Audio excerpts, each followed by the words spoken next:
For example, there's a saying that goes around here that in Czech, the customer is never right because of their poor customer service.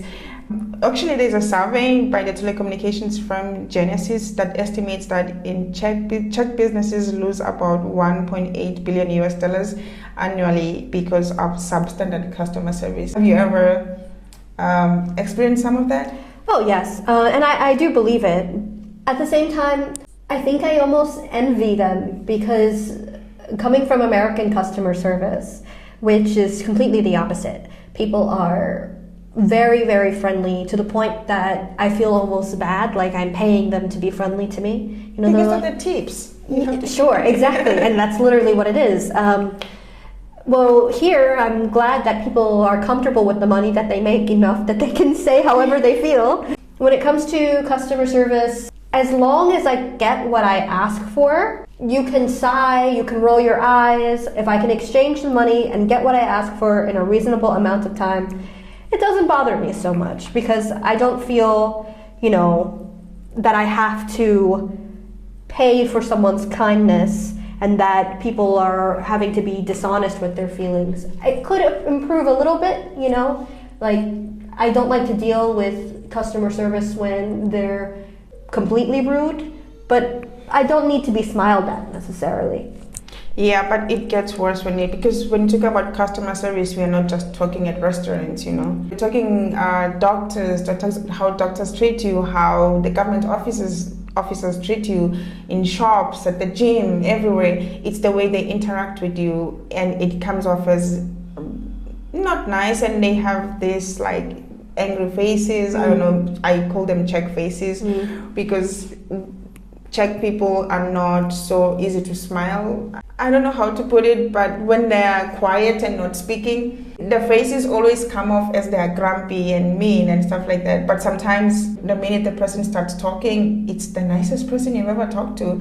It's just how they look on their faces. That's true. And that's why I call them the Czech face, because it's so scary. So anyway, so maybe sometimes we can judge those faces as they're angry and grumpy when they bring the service to you, but it's just their normal face.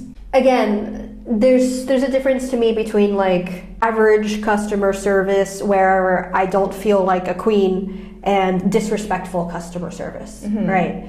And I would say that, well, I have had a few times I've experienced disrespectful customer service here. They have been very few, whereas most times I've just experienced average customer service, and maybe I've almost never, very few times experienced like above average customer service.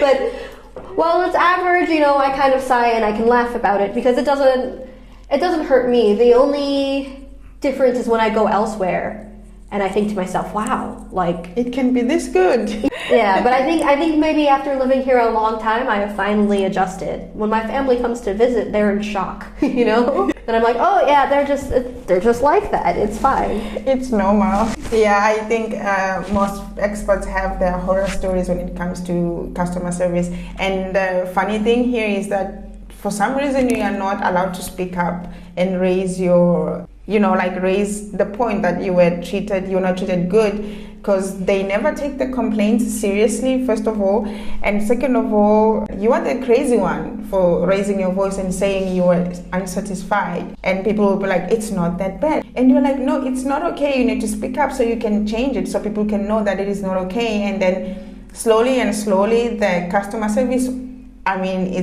it's a long reach, but we can go towards the right way to change this mentality of the customer is never right, but they never put any initiatives towards that. So it will always be like this. I think it's true. I think that there is an expectation that you shouldn't stand up for yourself here. And frankly, I consider it my personal responsibility to do my part to try and change that, because I'm not going to stop standing up for myself in any sort of situation that I feel it's necessary, no matter where I am. And I think coming from different cultures, we can set positive examples of what we can accomplish when we stand up for ourselves. But Yeah, I mean, I have seen posts where a woman will stand up to a doctor and her Czech husband will be like, I'm so sorry, she didn't mean to disrespect you. Yeah. You know, just kind of trying to appease the authority figure over his own wife. Exactly. Once I was trying to catch a flight back to the United States, and there was a connection. The first flight that I had, they were trying to get people to, store their luggage not in the overhead bins, but to check their luggage. Even if you brought like a small luggage, they're like, I'm sorry, we're full. And I said, I feel like this is an unfair policy because I brought this carry-on and I planned for this. And they said, well, if you feel like it's unfair, get a private jet next time. It's the same as get a private doctor. Yeah, and I thought, I'm not upset at you. I'm just saying that the policy isn't the best possible policy. That's a comment that has nothing to do with an attack on you. It is not personal.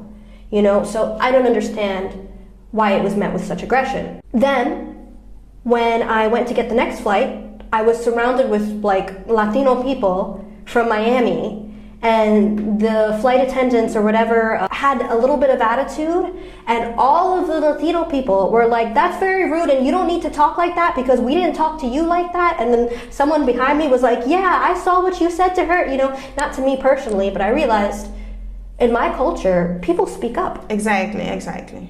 Whereas in, I think not just Czech culture, but in a few European cultures in general, it's not expected that you do that.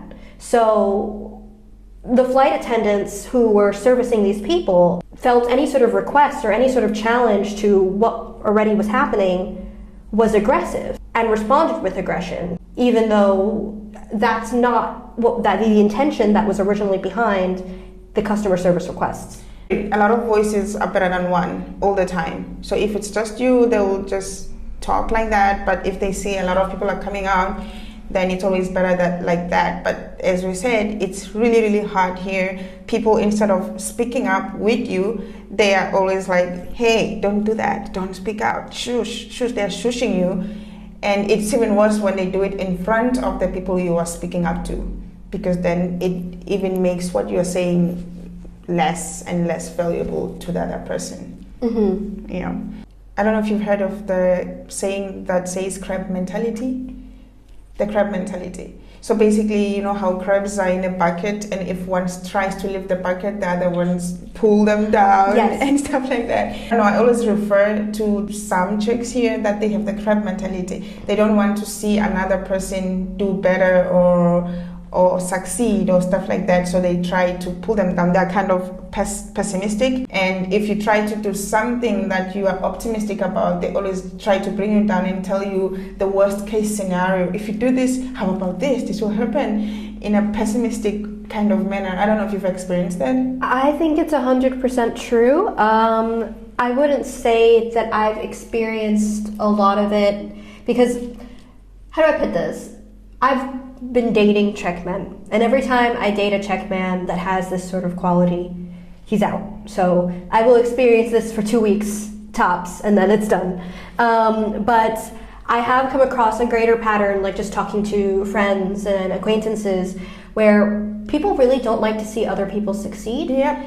It's not a good thing to be confident. You're supposed to be modest.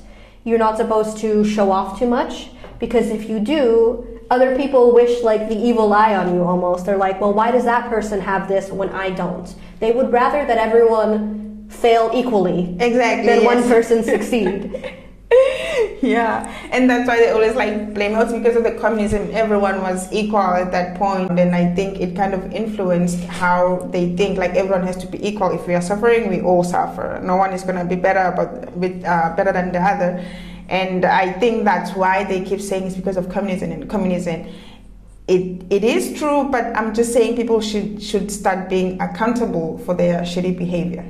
And I think individually accountable for their successes and failures. Exactly. Instead of just kind of looking to the other person and saying, they succeeded and I didn't, and that's wrong. Think about your life and the pace that you're going at, I actually once dated, and this is like the quintessential Czech dating experience that I had until I found my current partner, where a man had said to me, "This is how we are, and your Western ideas aren't going to change us, and pretty much everyone's just going to shit on you until you learn Czech and assimilate, and then you get the privilege of being able to shit on other people." And he said that to me. I've heard that before. It's just kind of how it is here.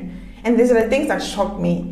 Like, how can a person think like that? Mm-hmm. Like, how can you accept think that is normal? That's the mentality. And like, why would you want to get to a point where you can shit on other people? My family has come very far in the past few generations. Like, my grandmother went to school until she was 8 years old.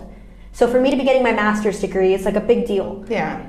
But no matter how far we've come, my family has always said, don't forget where you came from and how lucky we are. And I carry that with me, where if someone is doing worse off than me, I want to help them. Yeah. You know, because with different life circumstances of birth or, you know, whatever may happen, I could end up down there too. So the idea of getting up to a place just so I can look down at other people, it's absurd to me. Yeah, I totally get that. And when it comes to also these things of blaming your past trauma, I did a video a couple of days ago, I think it's a week now, where I was talking about where you come from should not define who you are. No matter how much trauma you went to, whether it was an abusive father, abusive alcoholic father, or it's a single mom, or it was a poor household, you can always change that. Yes, it affected you, it's your trauma, heal from it, and then decide your life, because your future is 100% in your hands. You were not able to control where you came from, you were born into it, but you can control where you go to right now. And you cannot control that you guys were in communism and you suffered that, but you are out of that now. Don't let it define you.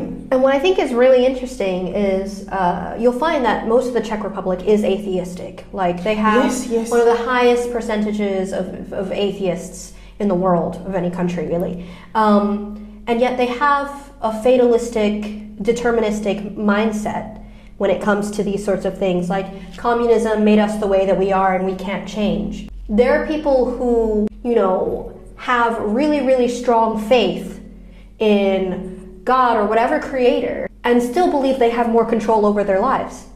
So I just think it's curious, because if you're not going to believe in anything spiritual, that's fine, that's up to you. But why decide that your life can only be one way if there's nothing else outside controlling it? It doesn't seem compatible to me.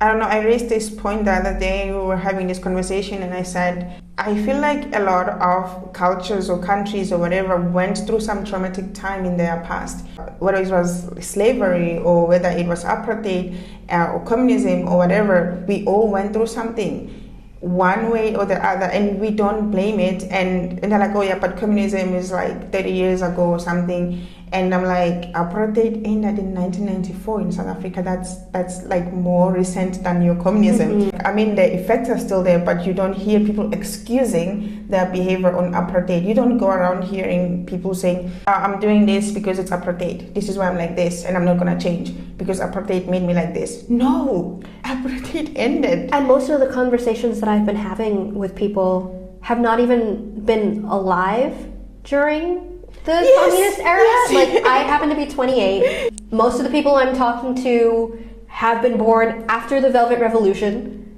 So I do believe in generational trauma. I do believe that it's possible for some of the cultural habits from a previous generation to pass down. Mm-hmm. But I don't, again, think that excuses not opening your mind to the rest of the world. And I also think, like, for better or worse, Prague is a place that attracts a lot of tourism. It is a place that is growing in international status.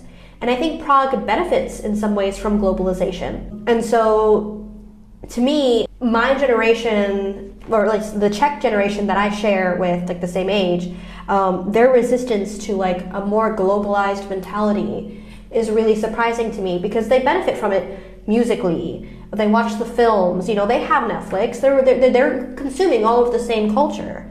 And yet, when people from the various cultures that they're already consuming, they're eating at the restaurants, come to them, they say, well, this is how we are and we're not changing.